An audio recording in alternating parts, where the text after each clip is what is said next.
Assalamualaikum warahmatullahi wabarakatuh. Selamat berjumpa kembali. Semoga dijumpai dalam keadaan sehat walafiat. Semoga hari ini hari yang baik dan bahagia bagi sahabat dimanapun berada.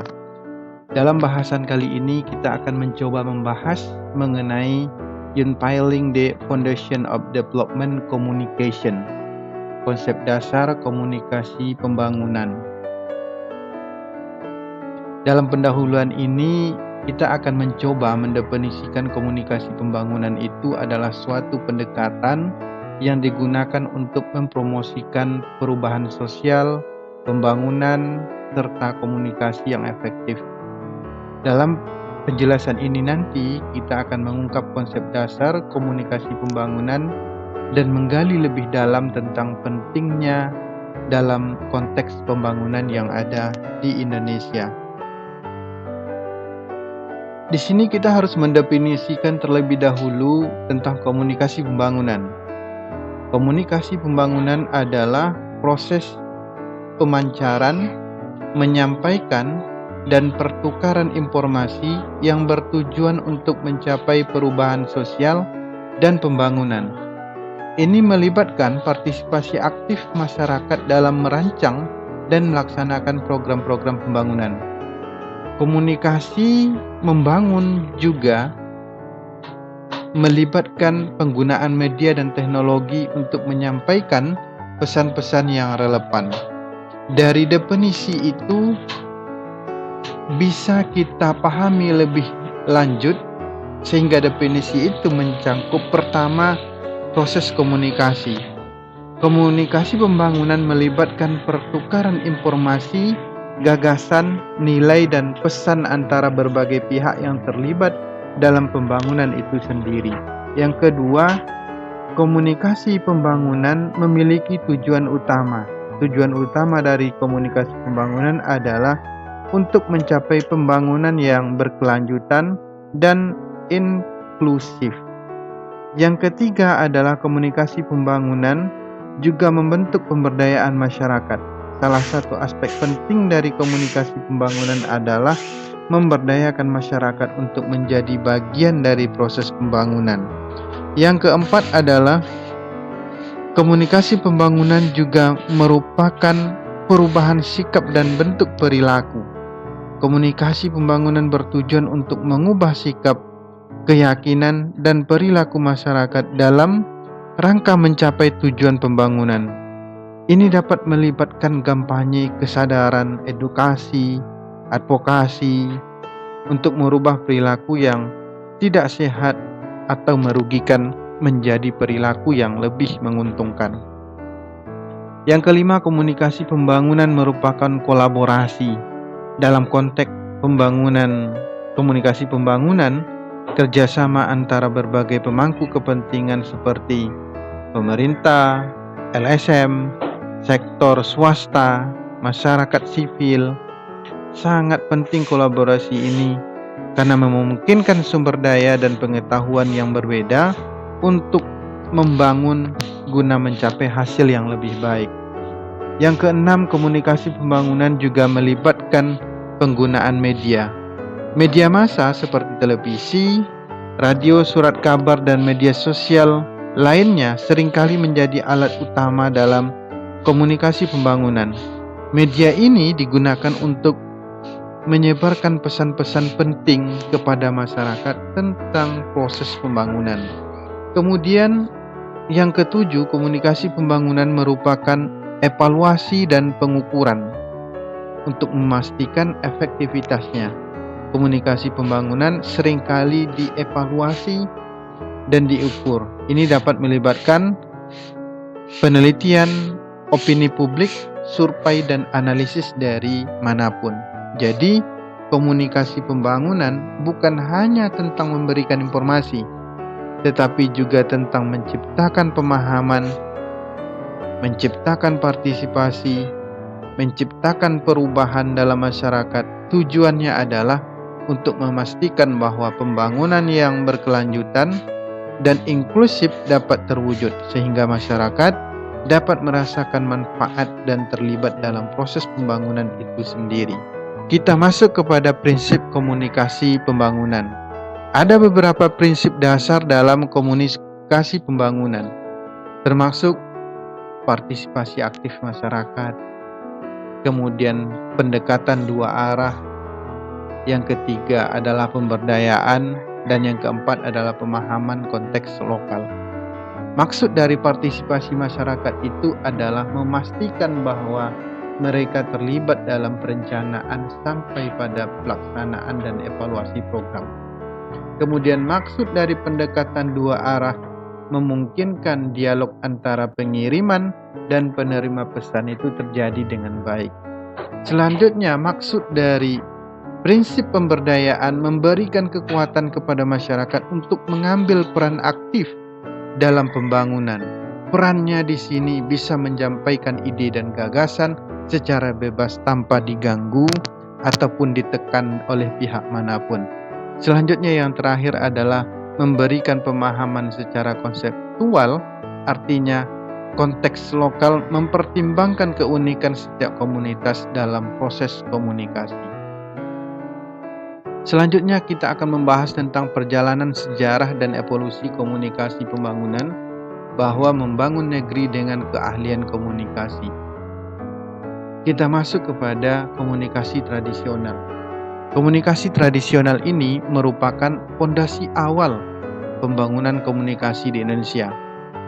Bentuk komunikasinya itu seperti cerita rakyat, kesenian berupa pertunjukan, penyebaran informasi lisan.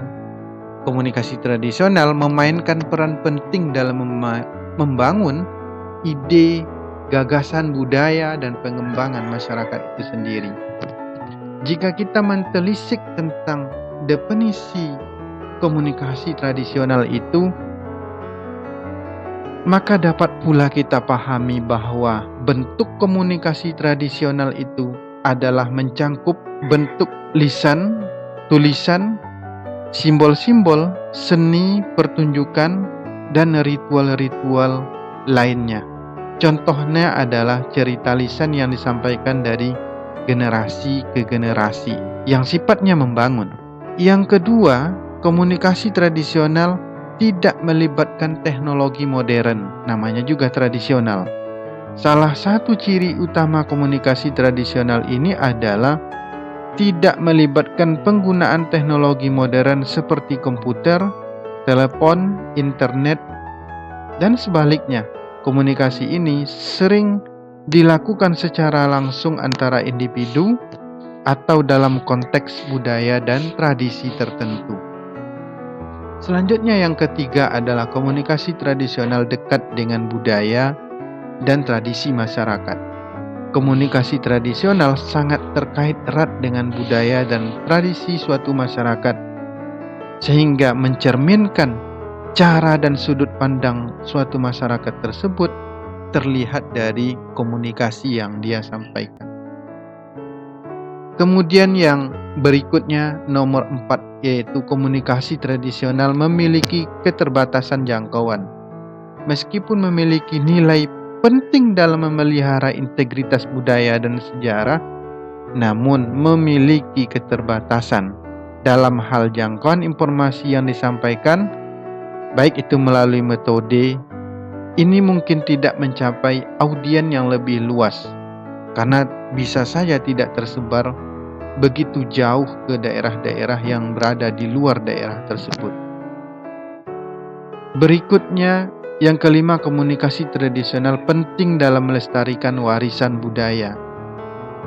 Alat yang penting dalam melestarikan warisan budaya ini membantu menjaga bahasa, cerita, tarian, musik, tradisi-tradisi lain yang dapat hilang seiring berjalanan waktu jika tidak dipelihara, disampaikan pesan-pesan pembangunannya. Yang keenam adalah komunikasi tradisional berbentuk transformasi pengetahuan. Jadi, transformasi pengetahuan dari komunikasi pembangunan tradisional itu memberikan pemahaman baru tentang kebudayaan, tentang hal-hal yang tidak diketahui oleh generasi muda. Selanjutnya yang terakhir adalah komunikasi tradisional memiliki keunikan dalam setiap budaya. Setiap budaya memiliki bentuk-bentuk komunikasi tradisional yang unik, pasti berbeda. Ini mencerminkan kekayaan ragam budaya kita itu sendiri. Jadi, komunikasi tradisional adalah cara yang sangat penting untuk menjaga dan menghormati warisan budaya serta memperkuat ikatan dalam masyarakat. Ini mencerminkan nilai-nilai dan kebijaksanaan yang telah diterima oleh generasi sebelum kita ini dan terus diperkaya oleh generasi berikutnya. Meskipun teknologi modern telah mempengaruhi banyak aspek komunikasi, baik itu tradisional, komunikasi modern, hal ini tetap berperan penting dalam menjaga keberagaman budaya dari sejarah suatu masyarakat. Revolusi industri dan komunikasi, bahasan yang selanjutnya setelah pembahasan tadi, bahwa revolusi industri membawa perubahan besar dalam komunikasi pembangunan. Mengapa tidak? Pengenalan mesin cetak, telegram, dan telepon memberikan akses yang lebih cepat dan efisien dalam menyampaikan informasi. Komunikasi menjadi kunci dalam mempercepat pembangunan infrastruktur dan ekonomi. Namun, di era digital dan komunikasi modern, internet dan teknologi komunikasi telah merevolusi cara kita berkomunikasi. Media sosial, email, aplikasi pesan instan merupakan penyebaran informasi yang lebih luas dan cepat. Keahlian komunikasi yang baik menjadi kunci dalam membangun hubungan yang efektif dan mempengaruhi perubahan sosial. Era digital dan komunikasi modern menggambarkan perubahan revolusioner dalam cara kita berkomunikasi dan berinteraksi di era saat ini. Dalam era digital, teknologi informasi dan komunikasi, terutama internet, telah menjadi tulang punggung komunikasi modern.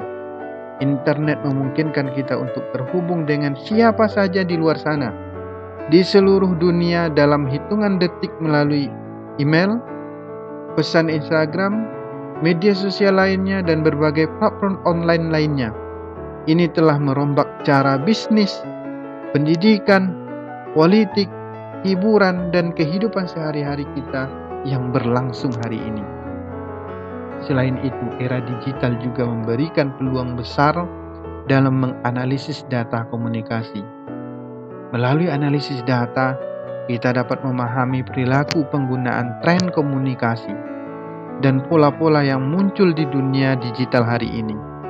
Hal ini memiliki implikasi yang besar, baik dalam berbagai bidang termasuk pemasaran, penelitian pasar, pengembangan produk.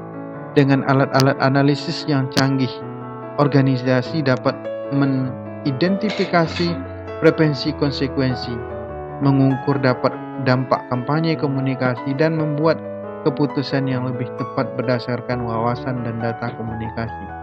Tentu era digital dan komunikasi modern adalah tantangan menghadapi teknologi untuk meningkatkan efektivitas, keterlibatan, dan pemahaman dalam komunikasi, serta memanfaatkan data untuk mengambil keputusan yang lebih cerdas dan kontekstual.